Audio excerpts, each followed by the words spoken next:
Hi everyone, Wes here. Just before we get started with this week's episode of Pop Culture Boner, just dropping in for a quick content warning. At around 17 minutes 45, Alex briefly discusses suicide. If you'd like to skip that section, you can jump forward around 40 seconds and drop back in. So that's at about 17:45 and dropping back in at around 18:25. We've also included some links to support services in the episode description on your podcast feed if you do need them. Apart from that, we hope you enjoy this week's episode. So, we've hit another milestone. I've made 20 episodes of this podcast, which is frankly very silly. And I was trying to think about what I could write about that would reflect such a momentous occasion.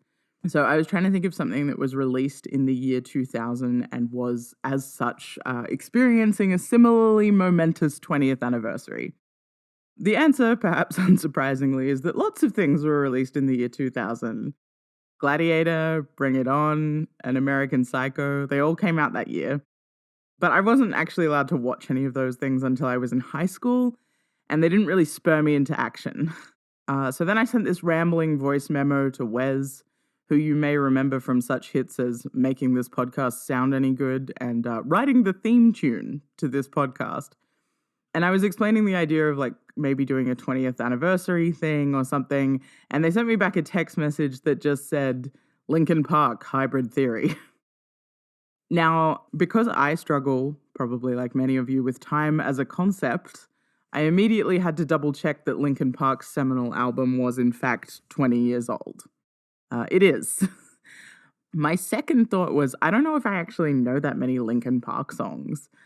It turns out I was incorrect. One thing I was allowed to do, or not necessarily allowed to do, but one thing I did in my youth for some reason was wake up at 3 a.m. and watch Rage for hours at a time. For the very tiny percentage of non-Australian listeners, Rage is an all-night music video show that airs on the public broadcaster that's rated for 15 plus before 6 a.m. and then after 6 a.m. it becomes like a top 50, top 100 countdown. When I was younger, it was the quickest way to find new music and potentially accidentally see something that could really scar you music video-wise. Like that time that I accidentally saw Aphex Twin's Come to Daddy music video, which you should look up if you have not seen it.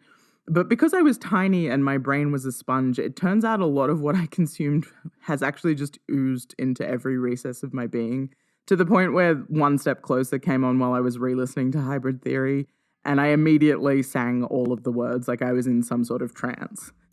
And I haven't done a musical episode for a while, so today we're talking new metal, baby. Hell yeah. I'm Alex, this is Pop Culture Boner, the podcast edition. And today, I'm thinking about Linkin Park's Hybrid Theory.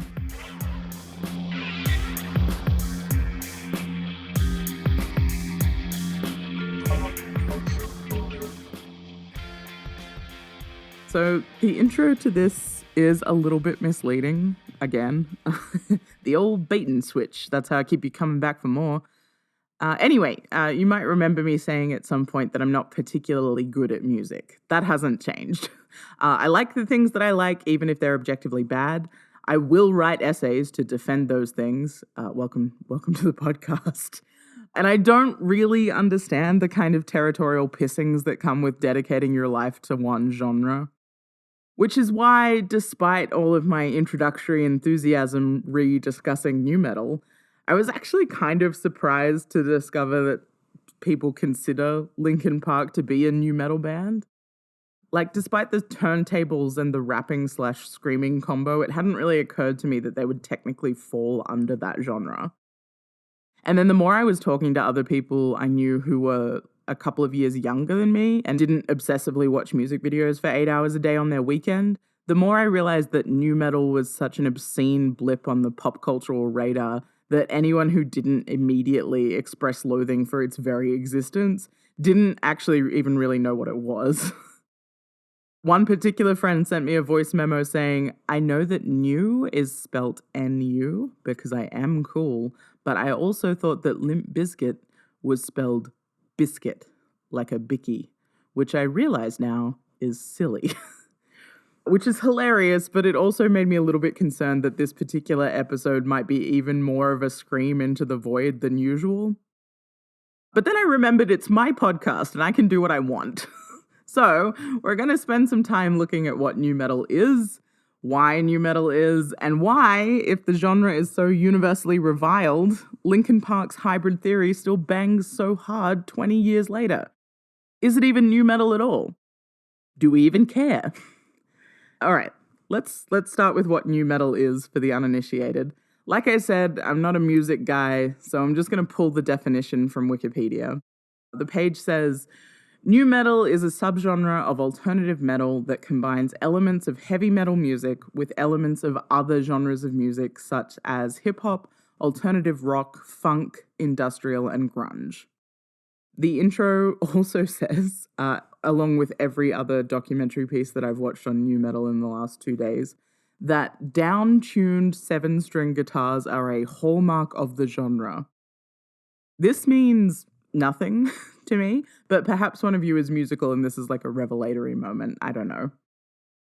It also says that the genre rarely features any display of technical competence. It's referring to guitar solos, but like, same, you know? Anyway, sound-wise, it's a lot of heavy riffs that kind of reverberate in your rib cage and vocals that seem to lean toward a kind of hip-hop style. Sometimes one guy has a turntable. A surprising number of them have really silly face paint, which doesn't necessarily sound like such a bad thing on paper, or at least the stuff prior to the face paint doesn't sound so bad. But in practice, nu metal is perhaps one of the most reviled genres, to the point that it's almost impossible to bring up without having someone explain why it deserves to be wiped off the face of the earth. NME called it a skid mark on music history in 2013 in an article titled 10 Reasons Why Nu Metal is the Worst Genre of All Time. Lots of artists from cool guy bands credited with kickstarting the whole thing have given scathing interviews claiming that this is not the case. So, why the hatred? Great question. I've done a lot of reading, and I've come to the conclusion that it actually doesn't have a huge amount to do with the music itself, if I'm being totally honest. Because sonically, there's not actually anything really wrong with smushing metal together with other genres, and especially not with hip-hop. Rap music and rock music together wasn't even a little bit of a new thing in the early 2000s when the genre became huge. And in fact, as a combination, it had actually already found quite a bit of popularity. Aerosmith and Run DMC had released Walk This Way in 1986, and it had peaked at number 4 on the Billboard Hottest 100, and was actually the first hip-hop song to chart at all in the UK.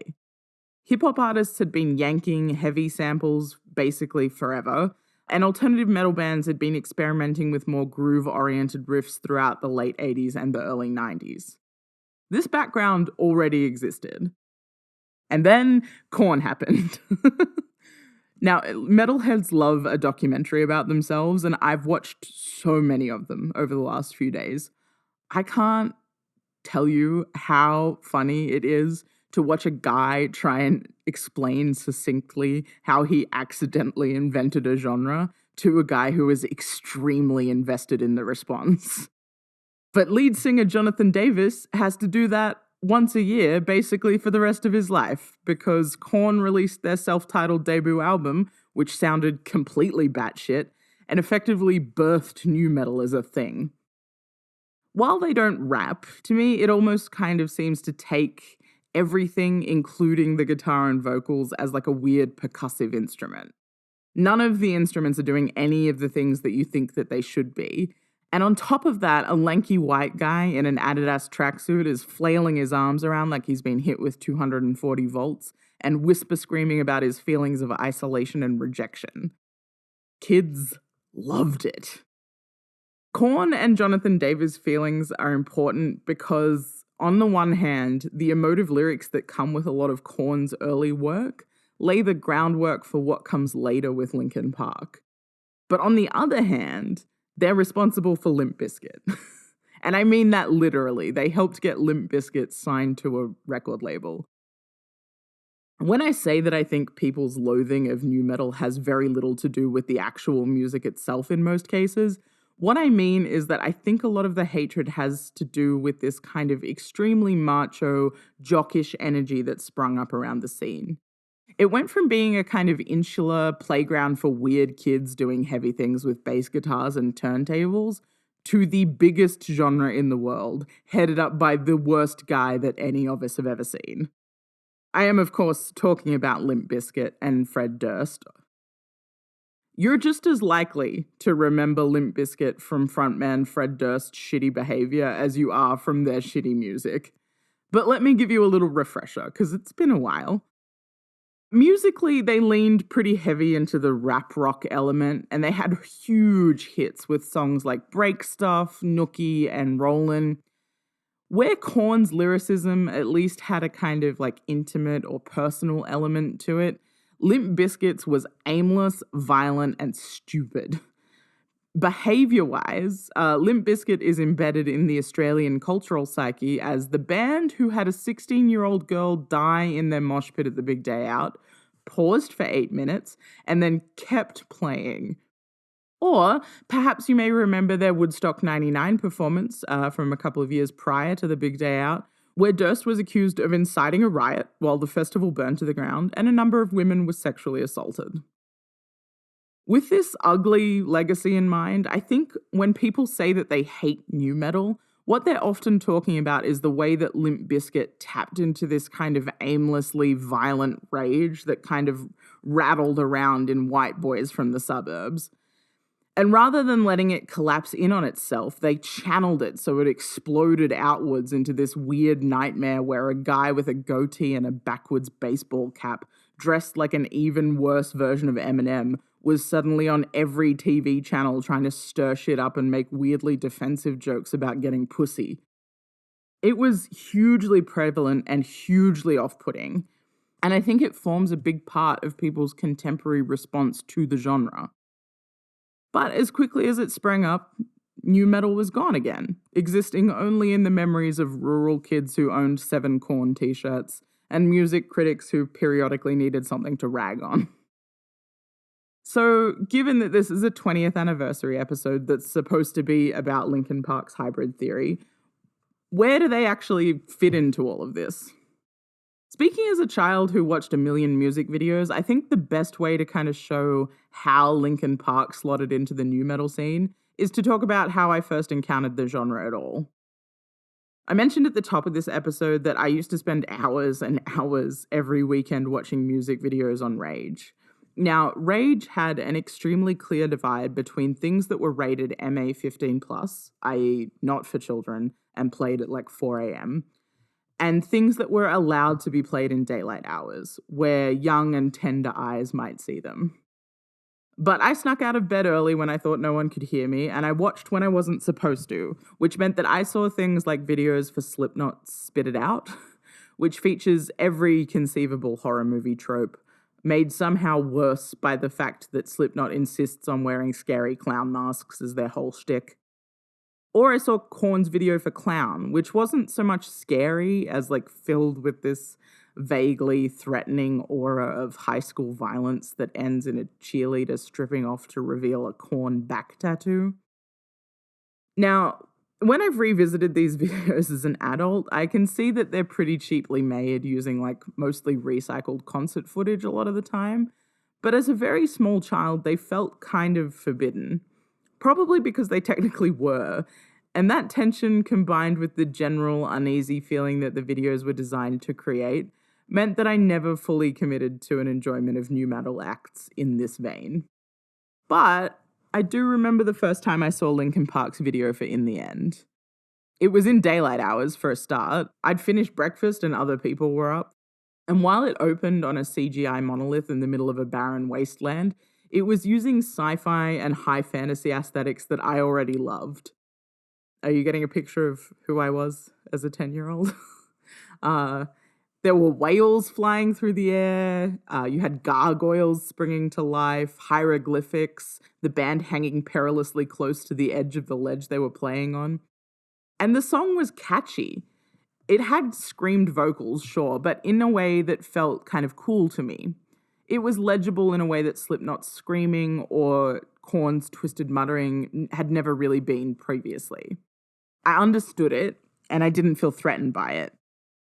And I know in a genre that's full of like edgy boundary pushing that saying that sounds kind of like a knock, but I mean it in the most genuine way possible when I say that lead singers Chester Bennington and Mike Shinoda just seemed like nice men with feelings. Chester had a lip ring and flames tattooed on his wrists, but both of them sang directly down the camera with none of the puffed up or threatening posturing that a lot of other rock bands had. The public broadcaster had decided that their video could appear uncensored before my tiny 10-year-old eyes, next to things like NSYNC or the Backstreet Boys, and for my part, I loved it. That isn't to say that they had no edge. Sound-wise, they do lean toward the poppier elements of the genre. Their songs are really catchy, they're often more melodic, and with the kind of scream-along choruses that light up the stadiums they ended up playing. But at the same time, the lyrical content is dark. Not in a stupid way like Limp Bizkit, where the core of that darkness is this like oozing misogyny that you find if you drill into it even a little bit. And not in the kind of graphically violent way that a lot of other bands in the genre were. While Slipknot's Corey Taylor was saying that he was going to slit someone's throat and fuck the wound, an actual lyric from Disaster Piece, in case you were wondering, Bennington and Shinoda were talking about substance abuse, depression, and suicidal ideation. And not in an allegorical way, or through grandiose threats of extreme violence.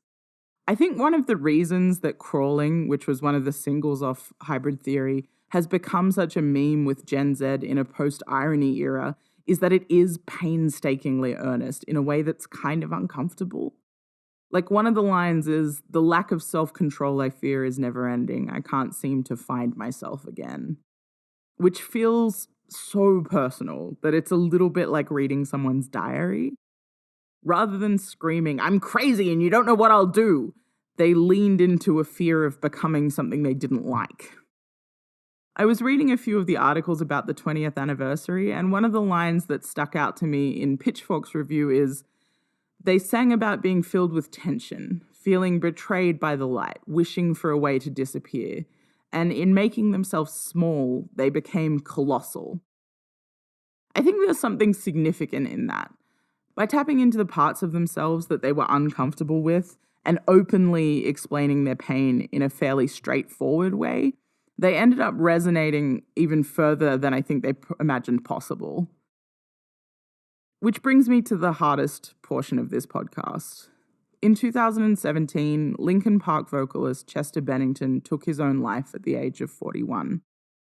Listening to Hybrid Theory 20 years on is a nostalgic experience on some levels, but on others it's really profoundly upsetting. The kind of raw honesty that he approached their debut with resonated throughout his entire career in art, in fan interactions, and in his community outreach. The huge shock of his passing really weighs heavily over the record as a whole on the re-listen. But in forcing myself to pay attention, it's also really obvious that they have an influence that probably extends further than most contemporary bands would like to admit. The combination of heaviness and a sort of tortured introspect laid a pretty solid groundwork for a lot of bands that would form the core of the emo and screamo explosion that came in the mid-2000s. And that's the thing. I think good nu metal was actually pretty good. Beyond Linkin Park, I still revisit some of this stuff today. I still play the Deftones' White Pony once every 6 months or so, and will probably do so forever. The early Korn records are weird, but they hold up in a lot of places. Maybe not the Freak on a Leash beatboxing. Or maybe definitely the Freak on a Leash beatboxing, depending on your perspective. My point is, I think some of the more excessive elements of the scene have really tainted people's ability to say anything positive about it. But fuck it, I've got no skin in the game, I've never been cool. There are bits of nu metal that are really good. Combining the bits that sound good from different genres has never really been a musical crime. That's why we've got so much genre bleed now. Linkin Park's Hybrid Theory is a good thing that emerged from nu metal, and we should be able to say that without adding qualifiers. It still bangs 20 years later.